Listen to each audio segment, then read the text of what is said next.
Zain Basravi has more now from the Iranian capital, Tehran.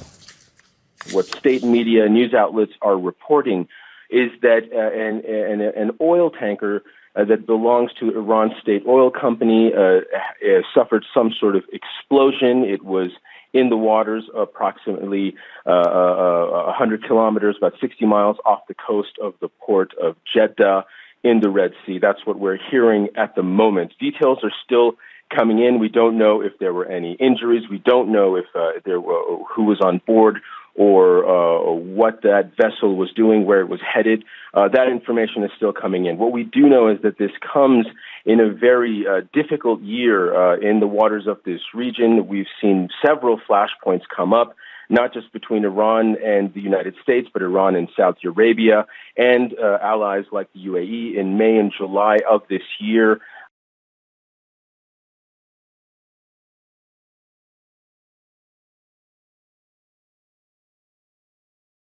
It's an operation that many Syrians support, including soldiers belonging to the Syrian National Army. The rebel fighters were bussed into Turkey from Syria's Jarablus, Azaz and Afrin regions to help fight alongside the Turkish army. Their commander says the aim is to flush out the YPG terror group. We want you to be assured that we came to protect you. We are your people. We won't allow separatist groups to create states using the Syrian people. This country is for all of us. In just 24 hours, they've already liberated a number of villages, including the village of Kishto near the district of Ras Al Ain. They've also hit YPG headquarters in the Syrian town of Tel Abyad and seized weapons and ammunition left by fleeing terrorists.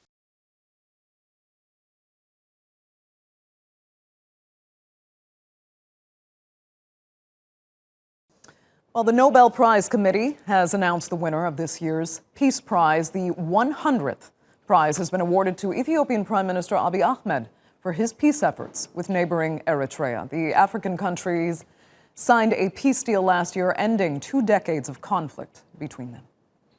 The Norwegian Nobel Committee has decided to award the Nobel Peace Prize for 2019 to Ethiopian Prime Minister Abiy Ahmed Ali for his efforts to achieve peace and international cooperation, and in particular for his decisive initiative to resolve the border conflict with neighboring Eritrea.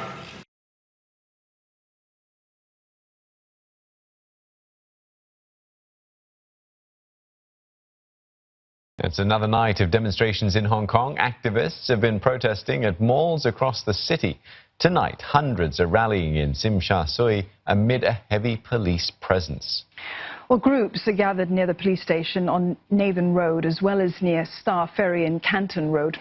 Well, it doesn't seem to be many people at this rally, not as many as journalist friends and I had expected to be. I counted earlier around 200 people, and there could be a reflection of various causes, like you said earlier. There's heavy police presence, or it could also be a reflection of the mood this evening. Many shops, many malls are closed early, anticipating that protests would take place tonight.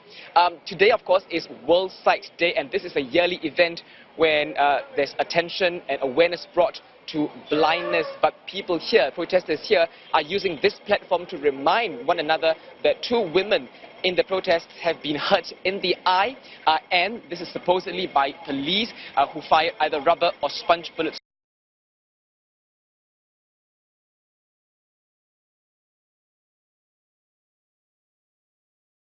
I want to take you straight to California. It's late in the evening there, but the high winds are forcing all sorts of, well, very dramatic scenes, not least as a wildfire is spreading, and it's spreading quite close to Los Angeles itself. The reason the pictures are so stark is because energy companies have also shut down power lines, afraid that they could be damaged by those wildfires. Hence you get these extraordinary pictures which, if you focus in, which they may at some point, on individual blazes, they're called spot fires caused by embers blown by wildfires. They are causing huge levels of damage to individual compounds and properties in the area.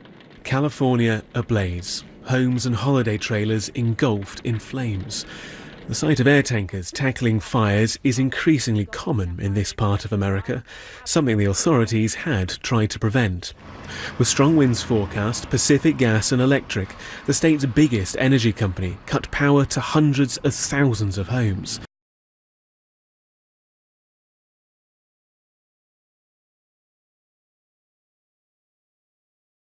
There was also a crippling blizzard. The National Weather Service calling it a potentially historic October winter storm. Up to 2 feet of snow, dangerous driving already. Take a look, multiple accidents tonight, a treacherous commute. That's I-25 in Colorado and a 60-degree drop in just the last 24 hours in Denver. The season's first winter blast tonight, causing a lot of slipping, sliding, swerving, and smashing. Snowy roads from Rapid City, South Dakota to Billings, Montana. Colorado commuters caught on Interstate 25 needed help from firefighters. Even their big trucks skidding on the icy pavement. The cold burst striking less than 3 weeks after the official end of summer. Temperatures in Denver nosedived overnight 50 degrees from a balmy 80 to 30. At Denver's airport, more than 100 flights canceled, more than 700 delayed. And David, blizzard warnings are now going up in the plains, and it's still very cold.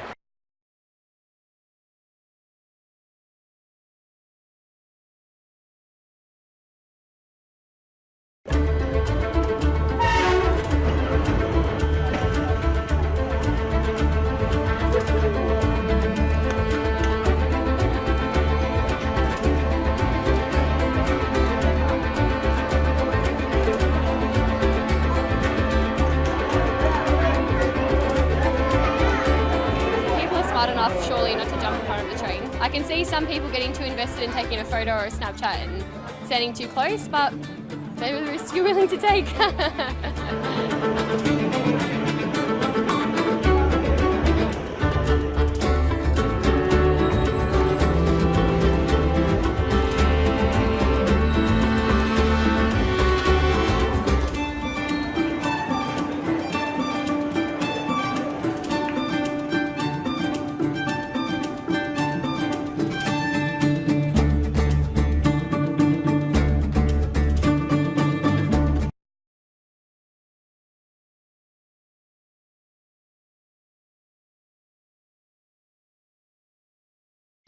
Now from today, the 10th of October, PepsiCo's beverages like Pepsi, 7-Up, Mirinda and Mountain Dew will no longer be available in Indonesia. The U.S. drinks maker and its local bottling partner, a unit of Indofood CBP, has decided not to renew their exclusive agreement for commercial reasons. That's after their latest 5-year agreement expired. This is the third store I've checked, and true enough, Pepsi, Mirinda, 7-Up and Mountain Dew are officially off the shelves.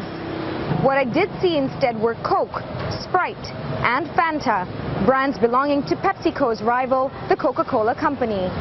In fact, one store clerk told me PepsiCo's products had stopped coming in since about a month ago.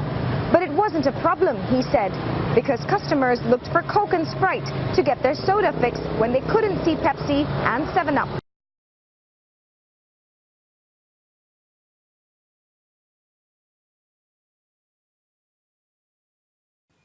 The Ta'ang National Liberation Army on patrol. The armed wing of the Palauan State Liberation Front is thought to be at least 1,500 strong. It was founded in 1992 to fight for more autonomy for the Palauan minority in Shan State. They're one of several prominent ethnic armed groups that didn't sign a ceasefire agreement with the Myanmar government 4 years ago. Various ethnic armed groups here are being targeted after they attacked a Myanmar army academy and other buildings last month. That's despite unilateral ceasefire announcements by both sides in the past few months. If we are making a ceasefire, there must be a monitoring team, and who is going to act as a mediator? We suggest a mediator be a member of the political negotiation team or from China.